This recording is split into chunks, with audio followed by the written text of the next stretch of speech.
నమస్తే, welcome to 99 TV. నేను వాసుదేవన్. టెర్రరిస్టులకు మాత్రం సరదాలు ఉండవా, కోరికలు ఉండవా, చిన్నపాటి ఆశలు ఉండవా? అలాగే మరి పాకిస్తాన్ నుంచి వచ్చిన ఎల్ఈటీ లష్కరే తోయిబా టెర్రరిస్ట్ ఒక ఆయనకు కూడా ఒక సరదా ఉంది. ఆయన ఏంటంటే ఈ కాశ్మీర్ నార్త్ వ్యాలీ నుంచి ఎంటర్ అయ్యాడు లాస్ట్ ఇయర్. ఇంకొక ఆయనతో కలిసి ఎంటర్ అయ్యాడు. ఆయన పేరు వచ్చి మొహమ్మద్ ఉస్మాన్ జత్. ఈయన్ని ఆ టెర్రర్ సర్కిల్స్లో చైనీస్ అనే కోడ్ నేమ్ తోటి పిలుస్తుంటారట. ఈయనకు ఒక సరదా ఏంటి, ఆయనది బట్టబుర్ర. ఇక్కడ కాశ్మీర్ వ్యాలీలో హెయిర్ ట్రాన్స్ప్లాంటేషను కొంచెం చౌకగా చేస్తారు అండ్ చక్కగా చేస్తారు.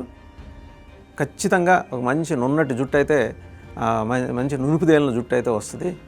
ఈ బట్టబుర్ర కారణంగా తిరగలేకపోతున్నాను జనం మధ్యలో, అంటే టెర్రరిస్ట్ జనాల మధ్యలో తిరగలేకపోతున్నానని అవమానం ఫీల్ అయ్యాను. సరే, ఆయనకి ఎవరో పాపం చెప్పారు, ఇదిగో అబ్బాయి ఫలానా శ్రీనగర్లో ఫలానా చోట హెయిర్ ట్రాన్స్ప్లాంటేషన్ బ్రహ్మాండంగా చేస్తారంటే. దరిద్రం ఎట్టా చుట్టుకుందంటే ఆయన అక్కడికి వచ్చేప్పటికి శ్రీనగర్ పోలీసులు ఆయన అరెస్ట్ చేసి తీసుకెళ్లారు. ఆయనతో పాటు ఇంకొక ఆయన కూడా వచ్చాడు, ఆయన కూడా అరెస్ట్ చేసి తీసుకెళ్లారు. ఈ ఇంట్రాగేషన్ అయిన తర్వాత శ్రీనగర్ పోలీసులు ఆయన నేషనల్ ఇన్వెస్టిగేషన్ ఏజెన్సీకి ఎన్ఐఏకి అప్పచెప్పారు. ఈ సరదా ఏంటి, చివరికి బట్టతల మీద వెంట్రుకలు మొలిపించుకోవాలని ఒక సరదా ఆయన్ని మొత్తానికి ఆ టెర్రరిస్ట్ని మన పోలీసులకి, శ్రీనగర్ పోలీసులకి అప్పచెప్పింది. ఇంతకీ ఆయన ఆపరేషన్స్ ఏంటంటే చాలా ప్రమాదకరమైన టెర్రరిస్ట్. ఎల్ఈటీలో ఆ ఇంట్రాగేషన్లో చెప్తున్నాడంటే, తాను వాళ్ళ ట్రైనింగ్ క్యాంప్ లాహోర్లో వాళ్ళ ట్రైనింగ్ క్యాంప్స్లో చెప్పిన దానికి విరుద్ధంగా ఉంది కాశ్మీరు, ఇంత అందంగా ఉంది, స్వర్గం మాదిరి ఉంది, ఇక్కడ ఉండిపోదాం అనుకున్నాను, 2-3 టెర్రరిస్ట్ ఆపరేషన్స్ చేసేసి తర్వాత ఇక్కడ సెటిల్ అయిపోదాం అనుకున్నాను, వేరే పేరుతోటి రూపం మార్చుకొని. అందులో భాగంగానే హెయిర్ ట్రాన్స్ప్లాంటేషన్ కోసం వచ్చాను, కానీ దరిద్రం వెంబడించింది, ఏం చేస్తాం, మీకు దొరికిపోయామని చెప్పాడు. ఇంకా ఏం చెప్పాడు ఆయన, టెర్రరిస్ట్ ట్రైనింగ్ క్యాంప్స్లోట అసలు కాశ్మీర్ అంటే ఎంత భయానకమైన హింస మరి అక్కడ ఉన్న మైనారిటీ సోదరుల మీద జరుగుతుంటుంది అనేది సరే ఇంజెక్ట్ చేసి చెప్తూ ఉంటారు. ఆయన కూడా అదే ప్రాసెస్లో వచ్చాడు. తర్వాత తీరా ఇక్కడ కాశ్మీర్ వచ్చిన తర్వాత అంతా కష్టపడే నార్దర్న్ వ్యాలీ వైపు నుంచి వచ్చి సెటిల్ అయ్యి 2 ఏళ్ల పాటు ఈ central and northern Jammu and Kashmir ప్రాంతాల్లో టెర్రర్ అటాక్స్ క్యారీ అవుట్ చేయడం అనేది ఆయనకి వాళ్ళకి ఇచ్చిన టాస్క్ అనమాట. సో ఆ టాస్క్లో భాగంగా ఆయన ఏంటి, కాశ్మీర్లో దిగాడు, శ్రీనగర్ చూశాడు, డాల్ లేక్ చూశాడు, ఈ అందాలు చూసిన తర్వాత మరిచిపోయాడు. ఇళ్ళలకు తీయగా దాని పేరు మర్చిపోయినట్టు ఈయన వచ్చిన పని టెర్రరిస్ట్ అటాక్స్ క్యారీ అవుట్ చేయడం. అది మర్చిపోయి సౌందర్య పోషణలో మునిగిపోయాడు. అర్జెంటుగా తన తల మీద వెంట్రుకలు మొలిపించుకోవాలి. దేవులాడితే శ్రీనగర్లో ఫలానా చోట అసలు ఇరగదీసి చేస్తారు, అసలు నీకు ఆ జుట్టు చూస్తే మళ్ళీ నువ్వు ఎప్పుడైనా పాకిస్తాన్ వెళ్ళి మీ ఇంటి వాళ్ళకి చూపిస్తే కనుక ఆయన నువ్వు కాదంటారు, అంత అద్భుతమైన మంచి వంకిలు తిరిగిన జుట్టు, అందమైన నల్లటి జుట్టు వచ్చేస్తుంది, ఒత్తైన జుట్టు వచ్చేస్తుంది అని. సరే, ఆయన దీంతో పాటు ఏంటంటే అక్కడికి వెళ్ళినప్పుడు ఆ షాప్ ఓనర్తో మాట్లాడినప్పుడు ఆ కాల్ రికార్డును పట్టుకొని ఈ మొత్తం ట్రేస్ చేయగలిగారు. ఒక షాప్ ఓనర్ ద్వారా అతను ఆ హెయిర్ ట్రాన్స్ప్లాంటేషన్ క్లినిక్ చేరుకున్నాడు అనమాట. ఇప్పుడు ప్రస్తుతం ఎన్ఐఏ ప్రోబ్ చేస్తోంది. ఇది జమ్మూ కాశ్మీర్లోకి ఎలా ఎంటర్ అయ్యాడంటే northern part of the valley, ఇందాకే చెప్పినట్టు అటు నుంచి వచ్చాడు.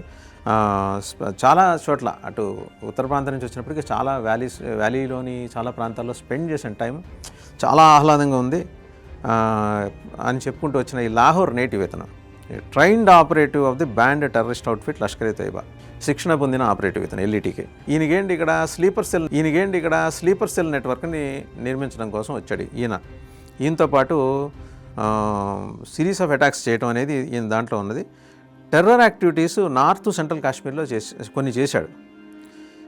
డ్యూరింగ్ ఇంట్రాగేషన్ ఆయన ఏం చెప్పుకుంటూ వచ్చాడంటే, ఆయన ఆబ్జెక్టివ్ ఏంటంటే కంప్లీట్గా ఈ లైఫ్ చూసిన తర్వాత, వ్యాలీలో లైఫ్ చూసిన తర్వాత, లేదు ఇది లష్కర్ తోయిబా ఇచ్చిన అసైన్మెంట్లు 2-3 పూర్తి చేసేసుకొని నిదానంగా విచారణ పాకిస్తాన్ నుంచి ఎత్తేసి ఇక్కడ వచ్చి సెటిల్ అయిపోదాం, అంతా ఆహ్లాదంగా ప్రశాంతంగా ఉంది అని చెప్పాట. కానీ చాలా ప్రమాదకరమైన టెర్రరిస్ట్. చైనీస్ అనే పేరుతోటి అతను చాలా పాపులర్. ఎప్పుడు ఇతను అరెస్ట్ చేసిందంటే లాస్ట్ మంత్ ఏప్రిల్లో మొదటి వారంలో శ్రీనగర్ పోలీసు ఇతనితో పాటు అబ్దుల్లా ఎలియాస్ అబూ హురైరా వీళ్ళిద్దరినీ కూడా ఇతను అబూ హురైరా అయితే longest surviving Lashkar-e Taiba terrorist. చాలా అటాక్స్ తప్పించుకొని పనిచేస్తూ వస్తున్నాడు చాన్నాళ్ళ నుంచి. ఇప్పుడు వీళ్ళిద్దరికి ఇచ్చిన టాస్క్ ఏంటంటే స్లీపర్ టెర్రర్ బేస్లు ఇక్కడ out side Jammu and Kashmir ఏర్పాటు చేయడం కోసం వాళ్ళు వచ్చారు, ఆ స్లీపర్ టెర్రర్ బేస్ ఏర్పాటు చేయడానికి. అందుకోసం జమ్మూ అండ్ కాశ్మీర్ ముందర దాని టోపోగ్రఫీ, దాని వ్యవస్థ, వ్యవహారం, ఎలా లోకల్స్ని మాలిన్యం చేసుకోవాలి, ఎలా ఎవరిని బెదిరించాలి, ఇవన్నీ వాళ్ళకి అనుభవం కూడా ఉంది ఇంతకుముందు. ఈయనతో పాటు ఈయన చెప్పుకుంటూ వచ్చిందంటే ఇంట్రాగేటర్స్ ముందు ఆయన వాపోయట, కన్నీళ్ళు పెట్టుకున్నట్ట. ఈ మొత్తం డ్యూరింగ్ ఈ టెర్రర్ ఆపరేషన్స్లో భాగంగా ఎడాపెడా తిప్పేస్తున్నారు మమ్మల్ని, దాంతో ఏమో మొత్తం ఉన్న జుట్టంతా ఊడిపోయింది, బట్టతలు వచ్చింది, ఏం చేయాలి మరి, అందుకని చెప్పేసి నేను హెయిర్ ట్రాన్స్ప్లాంటేషన్ క్లినిక్కి వెళ్ళాను. ఈ మొత్తం కాంట్రాస్ట్ వెదర్స్లో పనిచేయటం వల్ల జుట్టంతా ఊడిపోయిందట. సరే, హెయిర్ రిస్టోరేషన్ ప్రొసీజర్స్ గురించి ఇంతకుముందు విన్నాడు ఆయన, ఎలా మళ్ళీ తిరిగి వెంట్రుకలు అంటే శ్రీనగర్లో అయితే బెస్ట్ క్లినిక్స్ ఉన్నాయి, అక్కడ హెయిర్ ట్రాన్స్ప్లాంటేషన్ క్లినిక్స్ ఉన్నాయి, అక్కడికి వెళ్ళి ఫలానా వాళ్ళని సంప్రదించండి అని చెప్పేసి అడిగితే శ్రీనగర్ వెస్ట్రన్ పార్ట్లో ఎవరో ఒక డాక్టర్ దొరికట. పాకిస్తాన్ టెర్రరిస్ట్ వీళ్ళు ఏంటంటే ఇతనికి ఇక్కడ టెర్రరిస్ట్ ఈ శ్రీనగర్లో ఇతనికి స్థావరం ఏర్పాటు చేసింది ఎవరు, ఉండటానికి కొద్దిగా నివాసం, ఇల్లు వాకిలి ఏర్పాటు చేసింది. అంటే ఇంట్రాగేషన్లో భాగంగా ఇతను చాలామంది గురించి చెప్పాడు. ఈ మొత్తం ఈ ఎంటర్ అయిన తర్వాత, ఈ జమ్మూ కాశ్మీర్ ఎంటర్ అయిన తర్వాత ఎవరెవరిని కలిశాడు, ఎవరెవరితో మాట్లాడాడు, ఇతను నిర్మించాలనుకున్న ఒక నెట్వర్క్, ఆ నెట్వర్క్ని శ్రీనగర్ పోలీసులు ఎలా వెంబడిస్తూ వచ్చారు, చివరికి అతను వాళ్ళకి ఎలా దొరికాడు. సరే, ఈ మొత్తంతో పాటు ఏంటంటే over ground workers of the terror group వీళ్ళందరినీ మానిటర్ చేయాలి. జమ్మూ అండ్ కాశ్మీర్లో ఓజీడబ్ల్యూస్ అంటారు, వాళ్ళందరినీ మానిటర్ చేయడం కోసం ఇతనికి పెద్ద టాస్క్ ఇచ్చారు. ఆ టాస్క్ ఎగ్జిక్యూట్ చేసే క్రమంలో భాగంగా కొంత డివేట్ అయిపోయి హఠాత్తుగా తన తల మీద జుట్టు మొలిపించుకునే కార్యక్రమం మీద శ్రద్ధ పెట్టడంతో చివరికి శ్రీనగర్ పోలీసులకు దొరికిపోయాడు. సో టెర్రరిస్టుల సరదాలు కూడా వాళ్ళ ప్రాణాల మీదకి వస్తాయనే దానికి ఇది ఉదాహరణ. ఇదంతా ఎన్ఐఏ ఇంట్రాగేషన్లో అతను చెప్పాడు. అతను ఎక్కువ దొరికినందుకు బాధపడలా, తనేదో ఆ హెయిర్ ట్రాన్స్ప్లాంటేషన్ పూర్తయిన తర్వాత దొరికితే బాగుండేది కదా అని వాపోయట. ఇది కొసమెరుపు.